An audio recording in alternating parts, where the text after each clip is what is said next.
Sir இன்னைக்கு தான் போர் ஒத்திகை நடைபெறதா இருந்துச்சு. எப்போவுமே போர் ஒத்திகை நடந்து அடுத்து தான் தாக்குதல் நடத்துவாங்க அப்படின்னு எதிரி நாடுகள் நினைப்பாங்க.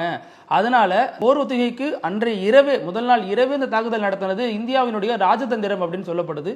இதை எப்படி சார் புரிஞ்சுக்கிறது? இது இது ராஜதந்திரம்னு சொல்ல முடியாது. It is not a diplomatic greatness, but it is a military operational greatness. அதாவது எப்போ அட்டாக் பண்ணுவாங்கன்னு நினைச்சு அதை தவிர்த்து அதுக்கு முன்னாடியோ ப்ரீஎம்டிவோ அல்லது அதுக்கு அப்புறம் ஆரப்போட்டு செய்யறது, இது ஒரு ஆபரேஷனல் அக்யூமன். இது ஒரு சிறந்த ஒரு ஆர்ட் அப்படின்னு சொல்லலாம். இதுல ஹேமர் குண்டுகள், சூசைட் ட்ரோன்ஸ் இதெல்லாம் பயன்படுத்தியிருக்காங்க அப்படின்லாம் சொல்லப்படுது. இது வந்து ரொம்ப அதிநவீன ஆயுதங்கள் அப்படின்னு சொல்லப்படுது. இதெல்லாம் என்ன சார், இதனுடைய தாக்கம் என்னவா இருக்கும்? ஆக்சுவலி இந்த ட்ரோன்ஸ் அண்ட் சூசைட் ட்ரோன்ஸினுடைய விஷயங்கள்லாம் டைவர்ஷனரியா தான் நான் என்னுடைய மிலிட்டரி நாலேஜுக்கு என்ன நினைக்கிறேன்னா, இதெல்லாம் டைவர்ஷனரியா நினைக்கிறேன்.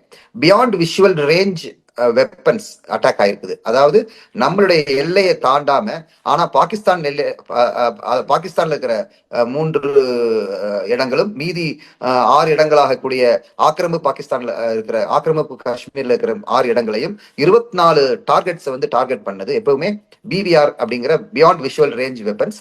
அண்ட் இது வந்து தூரத்துல இருந்தே லான்ச் பண்ணி நம்ம விட்டுறலாம். அது கோஆர்டினேட்ஸ் கரெக்டா. இதுல என்ன முக்கியமான விஷயம்னா, இன்டெலிஜென்ஸ் ரொம்ப முக்கியமான விஷயம். அதாவது அந்த எந்த இடத்துல யார் இருக்கிறாங்கிற அக்யூரேட் இன்ஃபர்மேஷனை வந்து நம்ம ஃபீட் பண்ணிட்டோம்னா, அது என்ன செய்ய அங்க போயிட்டு ஹோவர் பண்ணி டிலேடு அட்டாக் அம்யூனிஷன்ஸ் அதெல்லாம் எப்படின்னு பார்த்து எங்க ஆக்டிவிட்டிஸ் பார்த்து அதுக்கப்புறம் இது பண்ணும். ஆல்மோஸ்ட் இது வந்து ஒரு இந்திய வரலாற்றிலேயே இந்த மாதிரி ஒரு டெக்னாலஜியை இன்ஃபியூஸ் பண்ணி இன்டெலிஜென்ஸோட கனெக்ட் பண்ணி செஞ்ச ஒரு தாக்குதல். இது வந்து மிக சிறப்பானது அண்ட் பாராட்டக்கூடியது. And drone activity, other suicide drones launching, அதெல்லாம் வந்து ஒரு டைவர்ஷனரி.